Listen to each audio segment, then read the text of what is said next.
He was a founding member of the Indian National Congress, a historian, a judge, a teacher, an influential figure who, along with his wife, made a lasting impact on the Indian society. Meet M.G. Ranade, or Justice Mahadev Govind Ranade. 19th century India witnessed the emergence of various ideologies, different movements seeking to bring about social reforms, religious reforms, even political reforms. Justice Ranade was at the forefront of this reformist movement in the western part of India. He was born on 18th January 1842 at Nifad, which is in Nashik district in Maharashtra. Born in a Brahmin family, his early education was at Kolhapur and higher education at Bombay. He first studied in Marathi, then in English. He was 14 when he joined the Elphinstone School or Elphinstone College in Bombay. When Bombay University was established in 1857, Justice Ranade was part of the first batch. He belonged to the first batch of the BA program and later the LLB program in the year 1866. Justice Ranade was a topper in his class.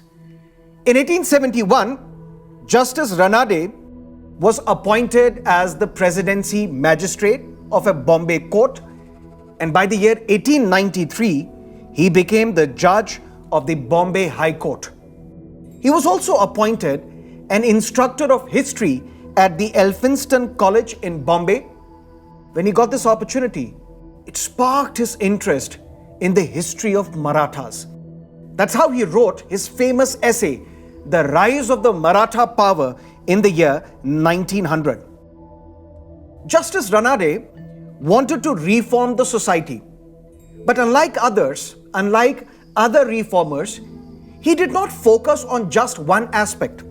For example, some reformers focused on religious reforms, some on social reforms, some on political reforms, etc.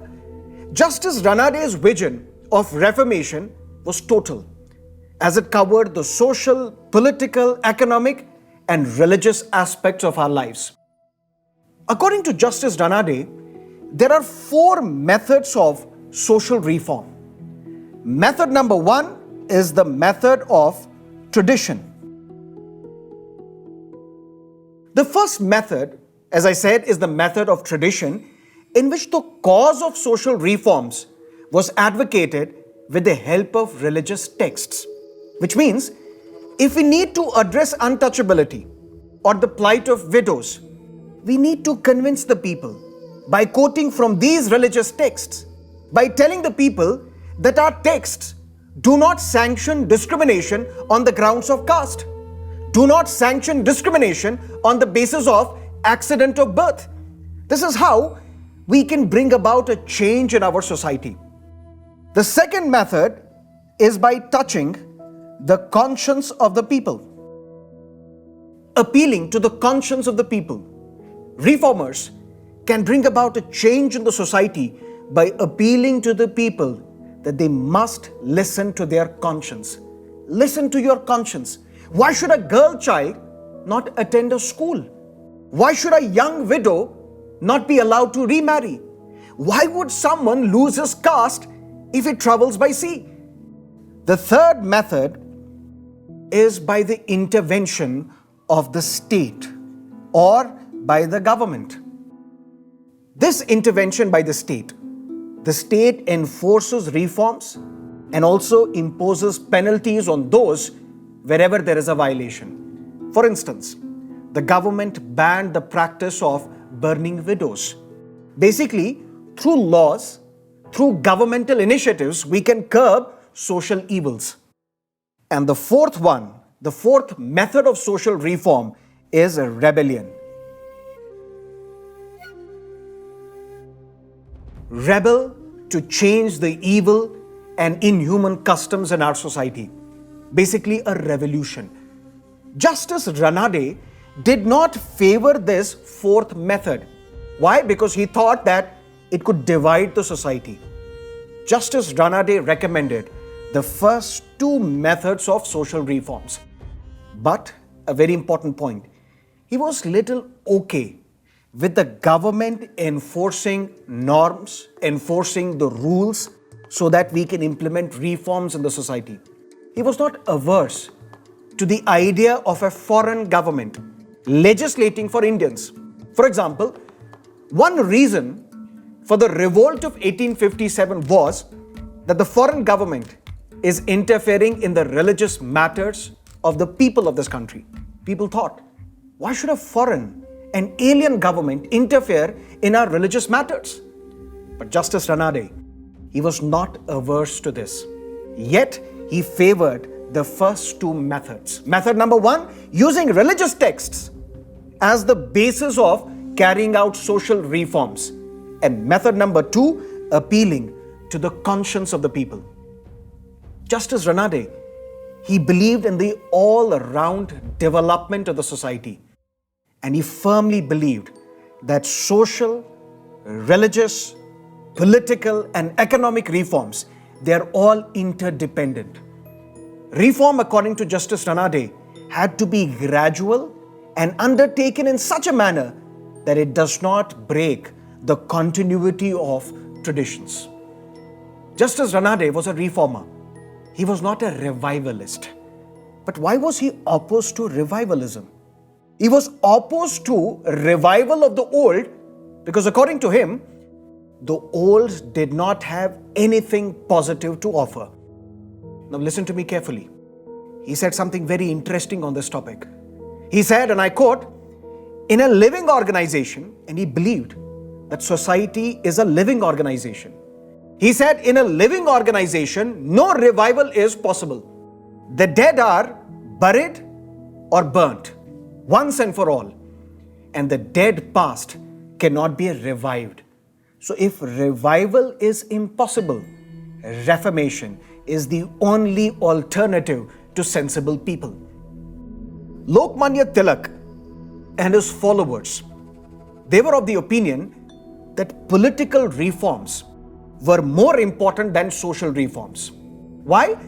Because after securing political power, it is always possible to effect social reforms, according to Lokmanya Tilak.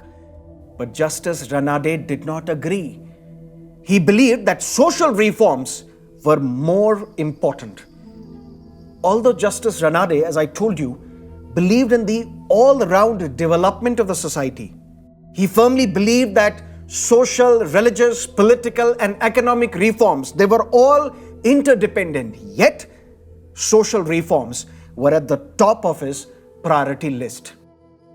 According to Justice Ranade, women were oppressed by the social system which was prevalent at that time. And he wanted to reform such a system. He campaigned against the Parda system. Justice Ranade supported the colonial government's efforts to increase the age of consent.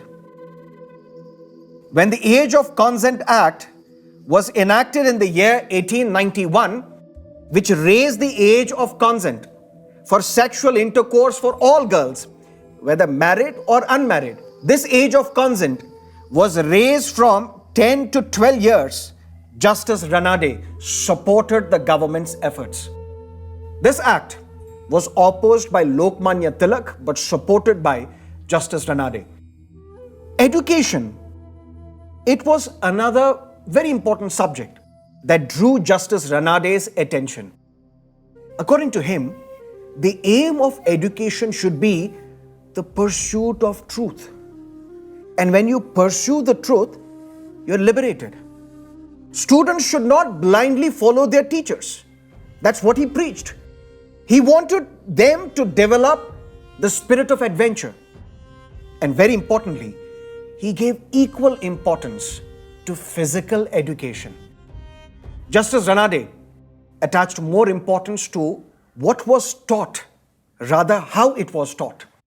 He wanted the British government to spend more on education, especially on primary education. It was not possible for the government at the time to open schools at every place. That is why he pleaded before the government that we should establish both private as well as government schools. He demanded that in every district, in every village, schools should be established. This was the logic, this was the idea of Justice Ranade. Education of women and education of backward communities. These were also subjects very close to the heart of Justice Ranade. Pune's very famous Huzurpaga Girls' School. It was established on October 2, 1884 by Justice Ranade, by Vaman Modak, by Shankar Pandit. It was one of the pioneers in higher secondary girls' education in India, that too in the 19th century. 18 students were registered on the first day, and within 8 days, the number went up to 45. March 1885,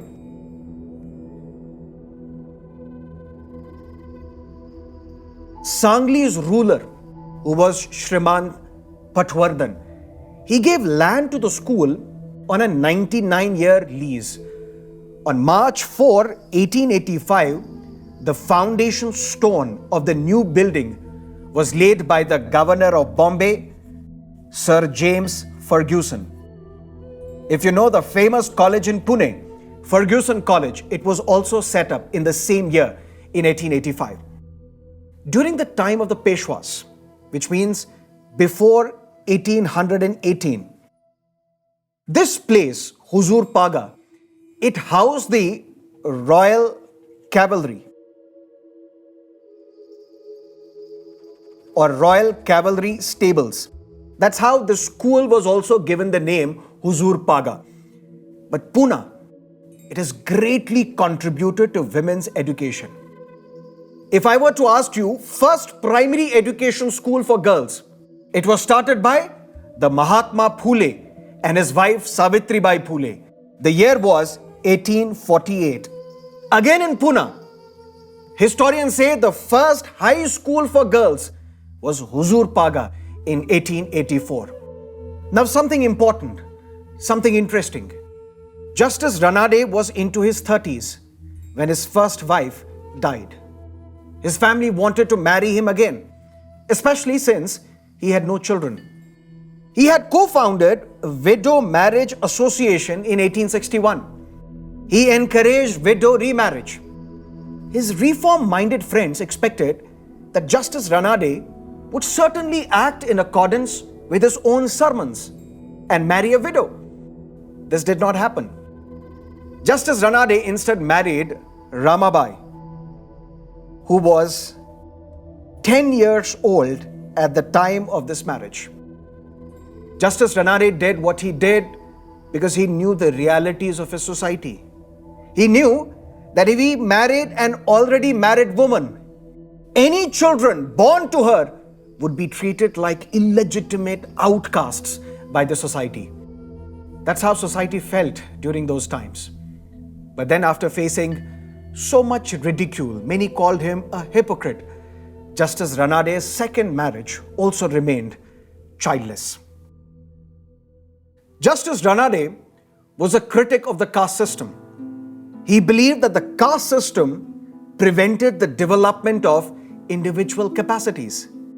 If birth determines your place in the society, determines your occupation, determines your social status, then how can we call such a society an egalitarian society?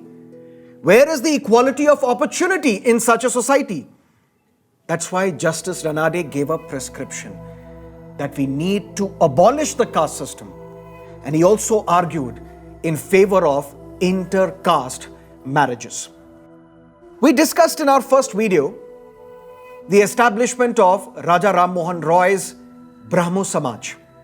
This movement gradually spread outside Bengal as well. And in Maharashtra, it led to the establishment of Prarthana Samaj.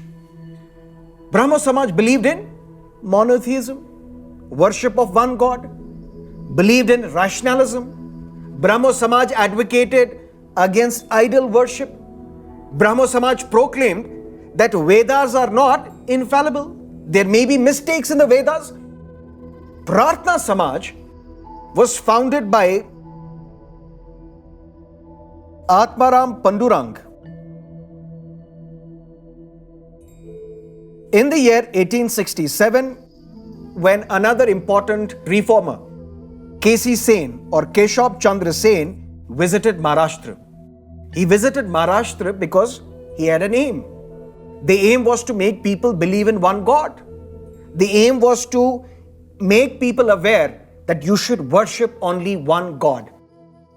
This Prarthana Samaj became very popular after M.G. Ranade joined the Prarthana Samaj. But what's the difference between Prarthana Samaj and the Brahmo Samaj?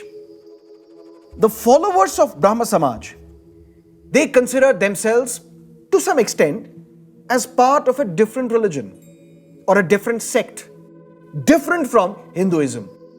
But the followers of Prarthana Samaj never looked upon themselves as adherents of a new religion or of a new sect.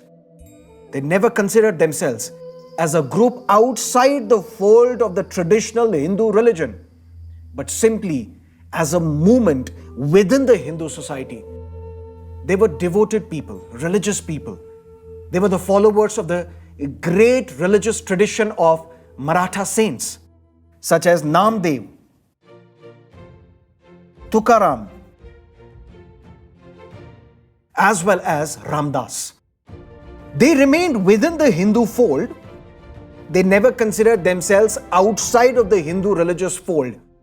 And they focused on, number one, interdining, encouraging that people belonging to different caste groups should eat and dine together. They focused on inter-caste marriages.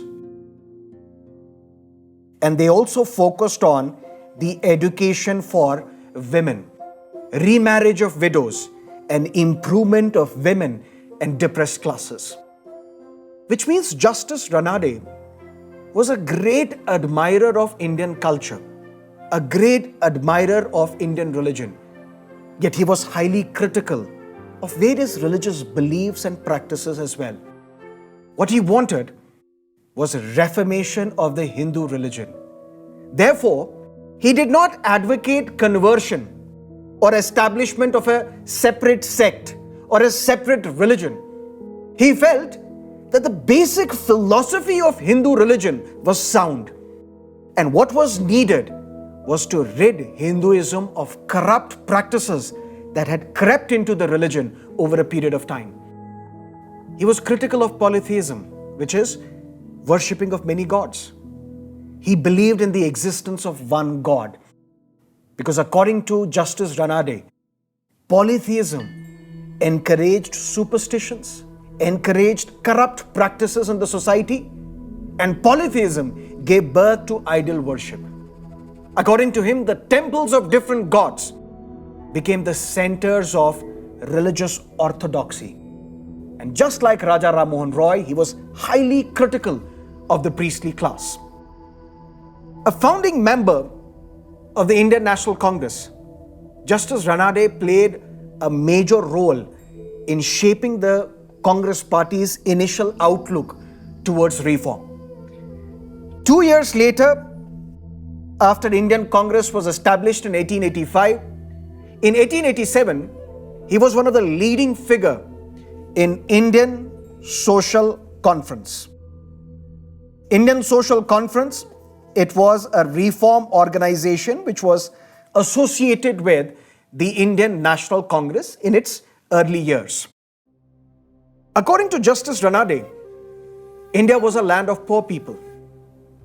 An excessive reliance on agriculture is what is keeping India poor. Therefore, Justice Ranade argued that the poverty of the Indian masses could not be eradicated except through industrialization. Justice Ranade, he was a keen student of the Maratha history, and he was appalled by the distortion of the Maratha history done by the British historians. He was very impressed by the personality of the Shivaji Maharaj. He wrote his very famous essay, The Rise of the Maratha Power in the year 1900, to show that Maratha movement had its own philosophy. It had its own purpose. Ramabai Ranade, she was the wife of Justice M.G. Ranade. Don't confuse her with Pandita Ramabai, who founded the Arya Mahila Samaj. We shall discuss Pandita Ramabai as well in this biography series. Justice Ranade encouraged his wife to study.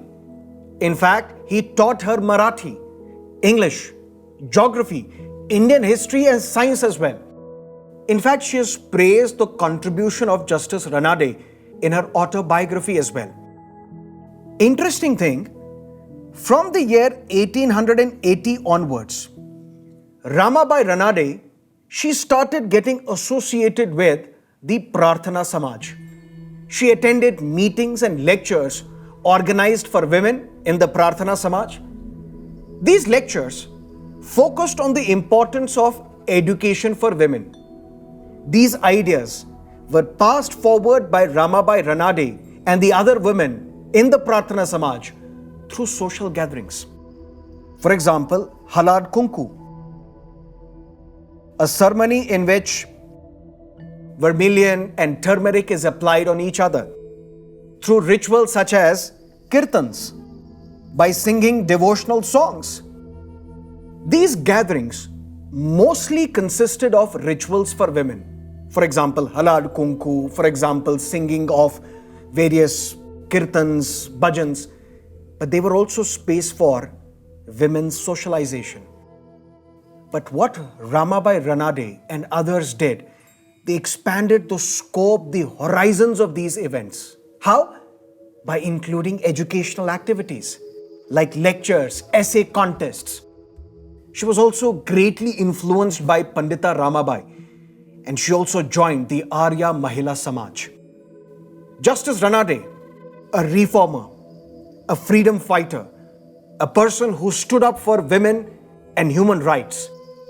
He died on January 16, the year was 1901, in Pune due to chest pain. Sir Firozshah Mehta, a politician, Bombay's leading lawyer, who later on became the president of the Indian National Congress as well. Sir Firozshah Mehta called Justice Ranade a modern rishi.